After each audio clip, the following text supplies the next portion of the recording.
क्या तुम्हारे साथ भी होता है जैसे तुमने सैलरी पढ़ लिया, अब उसके बाद तुम पीजीबीपी उठाने गए तो तुम सैलरी का धीरे धीरे भूलते जाते हो। इतना बड़ा सिलेबस है, कैसे पढ़े, कुछ ना कुछ तो भूल ही जाते हैं भाई। या फिर तुम्हारे साथ ये होता है कि तुमने एक कॉन्सेप्ट, सेक्शन, प्रोविजन जो भी कह लो तुमने अच्छे से पूरा याद कर लिया, पढ़ लिया, लेकिन तुम फिर भी क्वेश्चन सॉल्व नहीं कर पा रहे।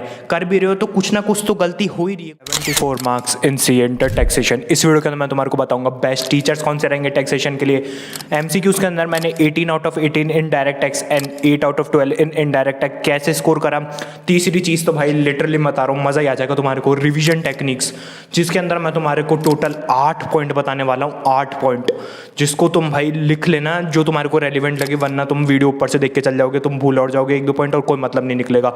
टोटल इनकम वगैरह जो भी कॉमनली डाउट होते हैं ना, सारी चीजें बताने वाला हूँ, मजा आ जाएगा तुम्हारे को वीडियो देखकर। तो स्टार्ट करते हैं वीडियो। सबसे पहले बात करते हैं बेस्ट टीचर्स कौन से रहेंगे टैक्सेशन के लिए। देखो, तुमने जिनसे क्लासेस लिया ना, उनका कमेंट में नाम और क्या तुम्हारा रिव्यू रहा वो ज़रूर से ज़रूर लिखना, ताकि क्या बाकी बच्चों को बहुत ज़्यादा हेल्प होगी। और एक जो स्टूडेंट होता है वही बेस्ट रिव्यू बता सकता है एक टीचर का। मेरे ओपिनियन में देखो, मैं बताऊँ ना, विजय शारदा सर डायरेक्ट टैक्स के लिए बहुत ज़्यादा रेलिवेंट लगे मुझे, मतलब बहुत ज़्यादा बढ़िया लगे उनके। मैंने रिवीजन वीडियो जो होती है ना, मैराथन वगैरह, वो देखी थी, ठीक है ना। उसके बाद आईडीटी के लिए ना विशाल भत्तर सर नाम से, उनने देखो बीबी सर और विशाल भत्तर सर, ये दो हैं, इनने ना सुपर 30, सुपर 25 ऐसे क्वेश्चंस ये लॉन्च करते हैं हर अटेम्प्ट के लिए मोस्टली। तो वो ज़रूर से ज़रूर करके जाना। उनकी मैंने वो वीडियो देखी थी और क्वेश्चन करे थे। ओवरऑल कवरेज रहती है उसमें, ऐसा नहीं है कि तुम्हारे को सेम मिल जाएंगे, वो मेरे को नहीं पता, लेकिन ओवरऑल पूरा अच्छे से बहुत ज़्यादा रिवीजन हो जाता है। तो मेरे ओपिनियन में ये दोनों रहेंगे। बाकी तुम कमेंट करके ज़रूर से ज़रूर बताना, ठीक है ना। अब मैं तुम्हारे को बताऊंगा एमसीक्यूज़ के अंदर मैंने डायरेक्ट टैक्स के अंदर 18 आउट ऑफ 18 और इनडायरेक्ट टैक्स के अंदर 8 आउट ऑफ 12 कैसे स्कोर करा था। देखो, एक इंपॉर्टेंट चीज़ बताने जा रहा हूँ मैं, बहुत ज़्यादा इंपॉर्टेंट। 2 चीज़ें अपने पास एमसीक्यूज़ के अंदर, एक होती है केस स्टडी, एक होती है अपने पास डायरेक्ट क्वेश्चन, ठीक है। डायरेक्ट क्वेश्चन बताऊँ कहाँ से आते हैं। जैसे तुम पीजीबीपी वगैरह पढ़ोगे, मतलब हर चैप्टर के अंदर से जो छोटे छोटे टॉपिक आते हैं ना, जैसे बुक प्रॉफिट वाला है पीजीबीपी के अंदर, तो क्या है वो टॉपिक्स, जो एक टॉपिक्स है ना, उसके अंदर से कोई डायरेक्ट क्वेश्चन रैंडमली आ जाता है। और जो केस स्टडी की बात करूं मैं, तो जैसे दोनों बता रहा हूं मैं, डीटी आईडीटी साथ में बता रहा हूं। जैसे टोटल इनकम वगैरह है, आईटीसी वगैरह के जो क्वेश्चंस है ना, जो अपने प्रॉपर बड़े वाले क्वेश्चंस है, वो तुम्हारे को केस स्टडी के अंदर मिल जाते हैं। बेसिकली देखा जाए ना, टैक्सेशन के अंदर एमसीक्यूज में अगर तुम्हारे को अच्छे से स्कोर करना है ना, एक सिंपल सी चीज़ बता रहा हूँ मैं तुम्हारे को जो टॉपिक्स हैं और जो ओवरऑल क्वेश्चंस है, वो ही तुम्हारे को अच्छे से आने चाहिए। मतलब बेसिकली ऐसा कुछ भी अलग नहीं है। जैसे बाकी सब्जेक्ट्स के अंदर थोड़ा अलग है कि एमसीक्यूज के अंदर अपन कैसे ज़्यादा स्कोर कर सकते हैं, जो कि मैंने तुम्हारे को ऐसी 6 के 6 सब्जेक्ट की वीडियो दे रखी है, वो लास्ट में तुम्हारे को प्लेलिस्ट लगा दूंगा, तब चेक कर लेना, ठीक है ना।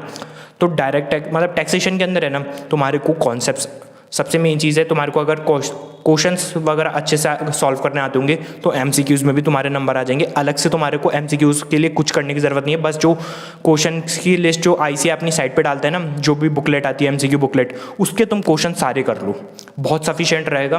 बाकी तुम्हारे को अगर कॉन्सेप्ट आता होगा ना, तुम नए क्वेश्चन जो आएंगे तुम ईजिली कर जाओगे। तो ये है अपना हमारे साथ भी होता है। जैसे तुमने सैलरी पढ़ लिया, अब उसके बाद तुम पीजीबीपी उठाने गए तो तुम सैलरी का धीरे धीरे भूलते जाते हो। इतना बड़ा सिलेबस है, कैसे पढ़े, कुछ ना कुछ तो भूल ही जाते हैं भाई। या फिर तुम्हारे साथ ये होता है कि तुमने एक कॉन्सेप्ट, सेक्शन, प्रोविजन जो भी कह लो तुमने अच्छे से पूरा याद कर लिया, पढ़ लिया, लेकिन तुम फिर भी क्वेश्चन सॉल्व नहीं कर पा रहे। कर भी रहे हो तो कुछ ना कुछ तो गलती हो ही रही है क्वेश्चन के अंदर भाई। ये बहुत ज़्यादा कॉमन मिस्टेक है, बहुत ज़्यादा। इन दोनों को मैं आइडेंटिफाई करने के लिए आगे तुम्हारे को 8 पॉइंट बताने वाला हूँ, जो नेक्स्ट लेवल होने वाले हैं। नेक्स्ट को 8 पॉइंट में क्या है, मैं लास्ट के जो 2 पॉइंट होने वाले हैं ना, उसमें मैं ओवरऑल सब्जेक्ट के लिए रिवीजन टेक्निक बताऊंगा, जो कि लिटरली बता रहा हूँ नेक्स्ट लेवल होने वाली है। और तुम्हारे नंबर ओवरऑल पासिंग जो तुम्हारी हो सकती है ना, नेक्स्ट लेवल रिजल्ट से हो सकती है तुम्हारी, इसलिए ध्यान से सुनना। देखो, सबसे पहले मैं तुम्हारे को बताता हूँ टोटल इनकम। टोटल इनकम मान लो टैक्सेशन की जान है। मतलब अगर तुम्हारे को टोटल इनकम आता है ना भाई, नेक्स्ट लेवल तुम्हारे नंबर आ सकते हैं। और तुम्हारे को सच में टैक्सेशन आता है इसका मतलब, ठीक है ना। तो तुम्हारे को देखो टोटल इनकम को कैसे सॉल्व करना है। सबसे पहले तो तुम जैसी प्रैक्टिस कर रहे हो ना, तो तुम्हारे को एक आइडियोलॉजी, मतलब एक वे बना लेना है कि यार हमेशा मैं इसी वे में क्वेश्चन को सॉल्व करूंगा। वो तुम्हें खुद को बनाना पड़ेगा कि यार हमेशा मैं सबसे पहले ये निकालूंगा, सबसे पहले जैसे मैंने एक लाइन पढ़ी, उसके बाद जो उसका इफेक्ट है मैं पहले वो लिखूंगा।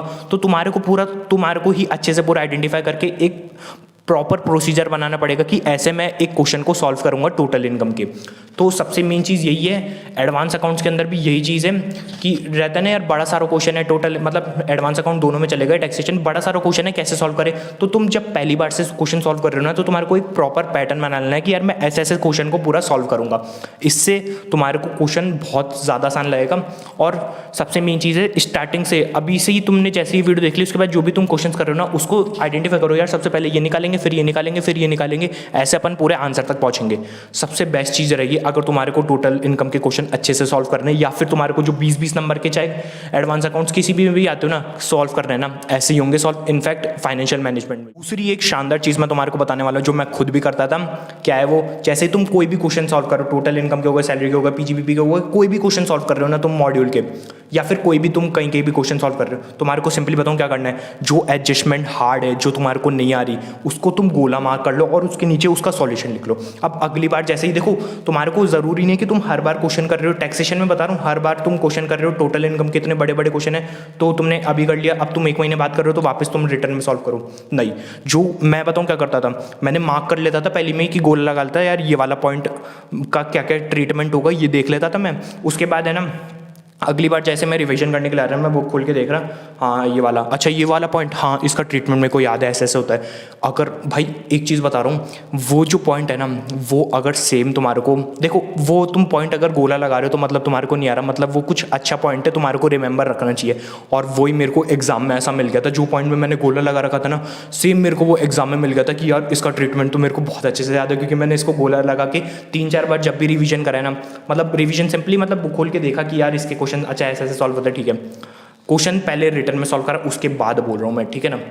तो इससे मेरे को बहुत ज़्यादा लिटरली फ़ायदा हुआ था। ज़रूर करना ये, इससे तुम्हारे को जो हार्ड पॉइंट है ना, वो तुम्हारे को। तीसरी एक बहुत इंपॉर्टेंट चीज़ मैं तुम्हारे को बताऊंगा। देखो टैक्सेशन के अंदर है ना, बेसिकली क्या चीज़ है, टोटल इनकम है ना, सबको पता है हार्ड है थोड़ा बहुत, मतलब बहुत ज़्यादा कन्फ्यूजन रहता है, लेकिन है ना टैक्सेशन में सबसे मेन ही टोटल इनकम है। तो जो मैंने बताऊँ क्या करा था टैक्सेशन में, जैसे ही तुम एक बार सिलेबस कंप्लीट कर लो ना, जितने तुम्हारे को टोटल इनकम के क्वेश्चन मिले, जितने सारे करो, सारे, मतलब ऐसे नहीं तुम पूरा फॉर्मेट बना के अच्छे से कर रहे, जिस वे में तुम कर सकते हो, मतलब रिटर्न में करना है, लेकिन भाई जितने हो सके ना उतने टोटल इनकम के क्वेश्चन सॉल्व करो। इससे बताऊँ क्या होगा, सबसे पहले तो टोटल इनकम में कैसे अपन को सॉल्व करना है, जैसे टीडीएस बाद में कट रहा है और डिविडेंड अपन को इनकम की नेट दे रखी है, तो ये सब चीज़ें तुम्हारे को हर चीज़ आइडेंटिफाई होंगी कि यार इनका कैसे ट्रीटमेंट होगा। जितने ज़्यादा तुम क्वेश्चन करोगे ना, उतनी ज़्यादा तुम्हें चीज़ें पता लगेगी। दूसरी चीज़ क्या है, इससे जैसे तुम्हारे दूसरे प्रोविजन है, सैलरी के अपने पास डिडक्शंस वगैरह, सबका तुम्हारे को टोटल रिवीजन हो रहा है। इसलिए बोल रहा हूँ टीडीएस वगैरह सारी चीज़ों का रिवीजन हो रहा है, इसलिए बोल रहा हूँ मैक्सिमम टू मैक्सिमम जितने हो सके टोटल इनकम के क्वेश्चन, ये क्वेश्चन सॉल्व करो। खूब सारे पीडीएफ, खूब सारे क्वेश्चन पढ़े, सबसे पहले मॉड्यूल के करो, जितने हो सके टोटल इनकम के। मैंने कम से कम 40 से 50 क्वेश्चन टोटल इनकम के सॉल्व करे थे, और सच बताऊँ मेरा आज तक कभी एक भी प्रॉपर पूरा सही नहीं गया। हमेशा कुछ ना कुछ तो गलती हो ही जाती थी, कुछ ना कुछ तो गलती तुम्हारे से होगी। आंसर अगर तुम्हारा सही आ रहा है, 1-2 में सही आएगा तो भाई बहुत बढ़िया बात है, लेकिन हर चीज़ से बताऊँ क्या है, हर टोटल इनकम के क्वेश्चन से मैं 2 से 3 नई चीज़ें सीखता था कि यार इसका ट्रीटमेंट ऐसे होगा, इसका ट्रीटमेंट ऐसे होगा। तो लिटरली बता रहा हूँ, जैसे तुम टोटल इनकम के क्वेश्चन करो ना, क्या तुम्हें नहीं आया, क्या गलत हुआ, वो आइडेंटिफाई करो ताकि तुम वो अगली बार ना करो, और इससे क्या तुम ओवरऑल पूरे टैक्सेशन, डायरेक्ट टैक्स के अंदर तुम अच्छे से खेल सकते हो। इसलिए बता रहा हूँ बहुत शानदार चीज़ रहने वाली है, इसको फॉलो ज़रूर से ज़रूर। एक और चीज़ मैं तुम्हारे को टोटल इनकम से रिलेटेड बहुत इंपॉर्टेंट बनाने वाला हूँ। तुम भी सोच रहे होंगे यार ये टोटल इनकम कितनी बात हो रही है। भाई जान है, मैं स्टार्टिंग में कह दिया ना, अगर तुम्हारे को ये अच्छे से आता है ना सॉल्व करने, तुम्हारे डायरेक्ट टैक्स के अंदर बहुत शानदार नंबर आएंगे लिटरली, ठीक है ना। अब देखो एक चीज़ है, बहुत सारे क्वेश्चन है डायरेक्ट टैक्स, मतलब टोटल इनकम के, जोर भी बहुत आता है करने में, इतना बड़ा क्वेश्चन है। तो क्या करो, अपने दोस्त के साथ कोई बात कर लो कि फिक्स कर लो कि यार डेली के अपन 5 क्वेश्चन करते हैं, या फिर तुम्हारी मर्जी 3 क्वेश्चन कर लो, 3 क्वेश्चन करेंगे और जो भी रहा ना वो डिस्कस कर लेंगे। हम लोग भी यही करते थे, 10-10 क्वेश्चन करें। मतलब मैं तो क्या बहुत रफ वे में करता हूँ, मैं ऐसे रिटर्न वे में प्रॉपर नहीं, IFOS मतलब ये तो शॉर्ट में ही लिखते हैं सब, बाकी मैं बहुत स्पीड में, मतलब बहुत शॉर्ट लिखता हूँ मैं, तो इससे मैं जल्दी कर लेता था। और रात को क्या करो, मतलब जब भी तुम फ्री हो अपने दोस्त के साथ डिस्कस करो कि यार इसका क्या ट्रीटमेंट हुआ, ये तेरा क्या गलत हुआ, वो क्या गलत हुआ, और क्या इस चीज़ का ट्रीटमेंट होगा। इससे तुम्हारे को लिटरली बता रहा हूँ बहुत ज़्यादा, जो सबसे मेन चीज़ है ना डायरेक्ट, मतलब टोटल इनकम के अंदर जितने भी डिफरेंट चीज़ें आ रही है, वो क्या है, अलग अलग चैप्टर्स है। अब उनका तुम्हारे को ट्रीटमेंट पता चल जाएगा, ओवरऑल सारे चैप्टर्स का ही अपना रिविजन हो रहा है, और टोटल इनकम का क्वेश्चन भी अपने को अच्छे से आ जाएगा फिर। और बेसिकली टैक्सेशन के अंदर भाई टोटल इनकम ही है यार, तुम्हारे को बाद में भी टोटल इनकम का ही पूरा अच्छे से रहेगा। तो ये चीज़, अब मैं बात आऊँगा तुम्हारे को सबसे ज़्यादा इंपॉर्टेंट चीज़। देखो क्या है, टैक्सेशन के अंदर ऑब्वियस सी बात है बहुत बड़ा सिलेबस है, बहुत बड़ा, तो गारंटेड है तुम भूलोगे। मैं भी भूल जाता था बहुत सारी चीज़ें। तो सबसे मेन चीज़ बताऊँ क्या है, जैसे तुमने स्टार्टिंग में पढ़ा रेजिडेंशियल स्टेटस, उसके बाद तुम गए अपना हाउस प्रॉपर्टी उठाने, मान लो, ठीक है ना। तो तुम्हारे को क्या करना है, आज तुमने जैसे पहले तो तुमने रेजिडेंशियल स्टेटस पढ़ लिया, अब तुम बाद में हाउस प्रॉपर्टी जब पढ़ रहे हो ना, तो क्या करो, जो तुम्हारे नोट्स है ना, वो तुम एक बहुत ही तगड़ी चीज़ बताने वाला हूँ, बहुत ज़्यादा इंपॉर्टेंट। जो नोट्स है ना तुम्हारे, जिस टीचर से तुमने पढ़ा है, मॉड्यूल से मेरे को इतना अच्छा नहीं लगता है पढ़ना, मतलब ऐसे कॉन्सेप्चुअली टैक्सेशन के अंदर, तो जिस टीचर से तुमने पढ़ा है ना, ऐसे किसी के भी तुम नोट्स ले लोगे ना, तुम्हें समझ ही नहीं आएंगे। इसलिए बोल रहा हूँ, जिस टीचर से तुमने लिया है ना डायरेक्ट टैक्स, उस टीचर के, मतलब इनडायरेक्ट टैक्स भी, उस टीचर के नोट्स जो है ना, नोट्स, उनको भाई अच्छे से पढ़ो, बिल्कुल अच्छे से, हमेशा उनको याद करते रहो, रिवाइज करते रहो, डेली उसको रिवाइज करते रहो, नोट्स पे स्टिक रहो। और कहीं किसी और के नोट्स ले लो जिनसे तुमने पढ़ाई नहीं है, तो तुम कंफ्यूज होते रहोगे। इसलिए बोल रहा हूँ, दोनों के अंदर डायरेक्ट टैक्स, इनडायरेक्ट टैक्स, जो तुमने टीचर के नोट्स लिए उनसे तुम्हारे को कंटिन्यूसली पढ़ना है। अब क्या करना है तुम्हारे को, देखो, जैसे तुमने उससे रेजिडेंशियल स्टेटस पढ़ा, उसके बाद तुम मान लो हाउस प्रॉपर्टी पढ़ने गए, तो क्या है, हाउस प्रॉपर्टी जब पढ़ने जाओ ना, तो पहले रेजिडेंशियल स्टेटस रिवाइज करो, फिर हाउस प्रॉपर्टी के बाद तुमने पढ़ा सैलरी, तो सैलरी से पहले वापस ये दोनों का रिविजन करो। रिविजन करने में ज़्यादा टाइम नहीं लगेगा। और मतलब मैं बताऊँ ना, ये होता है अपना कंपाउंडिंग रिविजन होता है, ये हर सब्जेक्ट अंदर करना होता है। अगर तुम ये करना सीख गए ना भाई, गए तुम तो, मतलब बहुत शानदार रिजल्ट, बहुत शानदार, हर सब्जेक्ट के अंदर अगर तुम ये करने लग गए तो।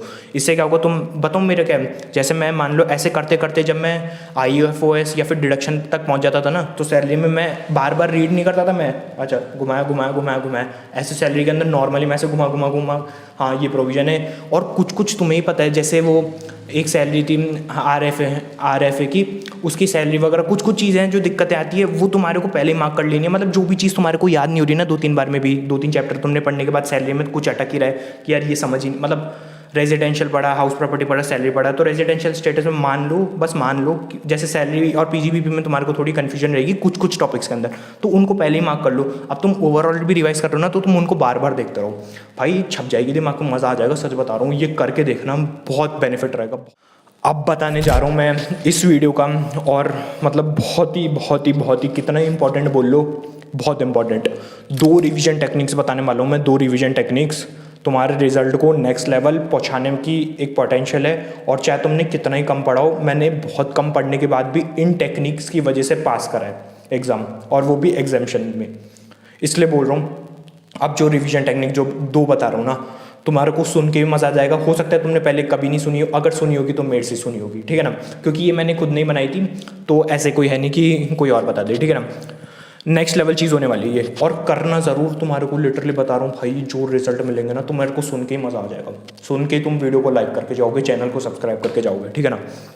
देखो क्या है, सबसे पहली चीज़, तुम्हारे पास मान लो 6 सब्जेक्ट है, तुम इसको 3 सब्जेक्ट 2 सब्जेक्ट जो भी है तुम्हारे को वो डिवाइड कर लेना, ठीक है। 6 सब्जेक्ट है तुम्हारे पास। अब तुम्हारे को क्या करना है, एक कॉपी लेनी है, रजिस्टर भी ले सकते हो, मैंने कॉपी ली थी इसलिए बता रहा हूँ। जैसे मान लो तुम्हारे पास है, अपने पास 180 पेज है, मान लो 6 से डिवाइड करने के लिए अपने पास 180 पेज है, ठीक है ना, उस कॉपी के अंदर। अब क्या करना है, 6 सब्जेक्ट में डिवाइड करना है, 30 पेज हो गए। पहले पेज में लिखा एडवांस अकाउंट्स, 31 पेज पे लिखा लॉ, ऐसे तुमने सारे सब्जेक्ट लिख लिए, ठीक है ना। अब तुम्हारे को क्या करना है, जो भी तुम इलस्ट्रेशंस वगैरह करो, प्रैक्टिकल क्वेश्चंस वगैरह करो, RTP, MTP, PYQ, जितने भी तुम्हारे को PDF मिल रहे, जो भी तुम जितने भी क्वेश्चंस तुम्हारे को पता है ना, जितने भी तुमने करे आज तक, उन क्वेश्चंस के अंदर जो चीज़ तुम्हारे को नहीं आई, या फिर जो बहुत ज़्यादा इंपॉर्टेंट लग रही है, या फिर कोई एडजस्टमेंट, या फिर कोई वर्किंग नोट, या फिर कोई कैलकुलेशन जो लिटरली तुम्हारे को लग रहा है, या फिर कोई लाइन है जिससे यार इसका मीन, इससे अपना क्वेश्चन ही बदल रहा है पूरा, ऐसी जो भी जितनी भी चीज़ है ना, एक क्वेश्चन से रिलेटेड जो चीज़ बेसिकली तुम्हारे को समझ नहीं आई, वो तुम्हारे को उस कॉपी में, उस एडवांस अकाउंट्स में, जैसे एडवांस अकाउंट्स में नहीं आए तो एडवांस अकाउंट्स में वो कैलकुलेशन, वो आंसर लिख लेना है। ऐसे तुम्हारे को सारे सब्जेक्ट के अंदर करना है। अब तुम खुद ही सोचो, उस जो एक कॉपी बन जाएगी ऐसे 6 सब्जेक्ट की, उस कॉपी को तुम रिवाइज करोगे बार बार, क्या रिवीजन होगा। जो तुम्हें आता है वो तो तुम्हें आता है, जो तुम्हें नहीं आता वो तुम रेगुलर पे रिवाइज कर रहे हो, क्या रिवीजन होगा। हर चीज़ आती होगी तुम्हारे को मॉड्यूल की, ये चीज़ हो जाएगी। और सबसे मेन चीज़, मान लो तुमने 3 अटेम्प्ट के RTP, MTP, PYQ कर लिए, जो कि प्रेफर रहते हैं 3 अटेम्प्ट के। उसके बाद मान लो तुम 1.5 दिन के अंदर रिवीजन करने जा रहे हो, जो तुम्हें आता है वो तो आता ही है, साथ में तुमने ये कॉपी करा। सामने वाला बच्चा क्या है, वो तो सिर्फ मॉड्यूल वगैरह, नोट्स वगैरह रिवाइज करके आ रहा होगा। तुम पिछले अटेम्प्ट के जितने क्वेश्चन तुम कर रखे हो, जितने तुमने इलस्ट्रेशन मॉड्यूल सबके जितने भी क्वेश्चन करे, तुम सब रिविजन करके आ रहे हो एक तरीके से। क्या रिविजन लेवल होगा तुम्हारा, सोचो। एक अलग ही नंबर तुम्हारे को मिलेंगे, और हर कॉन्सेप्ट तुम्हारे को, हर चीज़ आती होगी। उस कॉपी को भाई मैंने खुद ने C foundation, inter, group 1, group 2 सब चीज़ों में बनाई है वो कॉपी। और लिटरली बता रहा हूँ, जो तुम्हारे को ये रिजल्ट करके जो चीज़ें याद रहेंगी ना, मतलब सामने वाला जो जिस चीज़ में अटकता है ना, वो तुमने उधर लिख रखी है और तुम उसको इतनी बार रिवाइज कर लोगे, तुम्हारे को अच्छे से आती होगी वो। इसलिए बोल रहा हूँ, मज़ा ही आ जाएगा ये चीज़ के लिए। दूसरी चीज़ मैं तुम्हारे को बताऊँ ना, दूसरी रिविजन टेक्निक, देखो मेरा क्या है, मैंने जो अभी दिया था ना एग्जाम, उसमें मैंने बहुत कम पढ़ाई करी थी, फिर भी मेरे बहुत अच्छे नंबर आए थे। ये जो रिवीजन टेक्निक है ना, इससे तुम बहुत कम पढ़ाई करके भी बहुत ज़्यादा नंबर ला सकते हो, ठीक है। अब वो क्या है, सबसे मेन चीज़ है, अपने किसी दोस्त को पकड़ लो और वो होना चाहिए तुम्हारा टॉपर। कोई टॉपर होना, उससे जो भी तुम चैप्टर वगैरह है ना, जो भी तुम्हारे पास चैप्टर वगैरह है, हर सब्जेक्ट में बता रहा हूँ, 6 के 6 सब्जेक्ट में दोनों रिवीजन, ये जो लास्ट की दो है ना, सारे 6 के 6 सब्जेक्ट में एप्लीकेबल है, ठीक है ना। किसी दोस्त को पकड़ के तुम एक जैसे थ्योरी सब्जेक्ट है तो उसके अंदर याद कर लो अच्छे से 5 पॉइंट, मतलब एक चैप्टर याद कर लो अच्छे से, और उसको बोलो कि एक जिस समय तो फ्री है आ जाओ, कॉल पे अपन डिस्कस करते हैं। वो तुमसे पूछेगा, तुम उससे पूछो, भाई नेक्स्ट लेवल रिवीजन हो जाएगा इससे तुम्हारा, क्योंकि तुम किसी को समझाओगे ना, वो तुम्हारे पॉइंट अच्छे से याद रहेंगे। और वो जैसे ही मान लो 5 पॉइंट है, वो 4 ही बोला, एक तुम उसको बताओगे ये तो नहीं बोला, तुम्हारे को मतलब अच्छे से याद है वो, और उसका भी नेक्स्ट लेवल रिवीजन हो जाएगा। जितना हो सके खुद से टॉपर ढूंढो, अगर नहीं है तो तुम्हारा कोई भी दोस्त चलेगा। भाई लिटरली बता रहा हूँ, बहुत ज़्यादा सही रहेगा, बहुत ज़्यादा।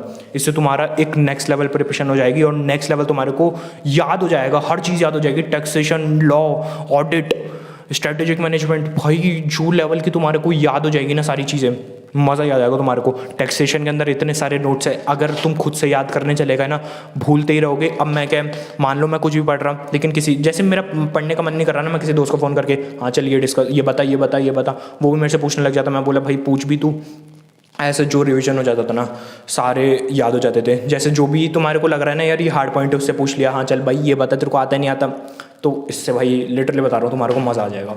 देखो अब मैं तुम्हारे को एक इंपॉर्टेंट चीज़ बता रहा हूँ, अगर तुम्हारे को सच में कुछ लगा इस वीडियो के अंदर कि यार मज़ा आ गया, कुछ शानदार चीज़ बताइए, सीखने को मिल गई, अब तो मैं फोड़ ही दूंगा, तो भाई वीडियो को लाइक कर दो और चैनल को सब्सक्राइब कर दो, और भी ऐसी वीडियोस के लिए। और ऐसी तुम्हारे को मैं प्लेलिस्ट लगा दूंगा, यहाँ पे तुम्हारे को 6 के 6 सब्जेक्ट की मिल जाएगी। भाई सारी वीडियो सब्जेक्ट वाइज देख लो, तुम्हारे को बहुत अच्छे से आइडेंटिफाई हो जाएगा। तो यही था इस वीडियो के अंदर, लाइक ज़रूर कर देना।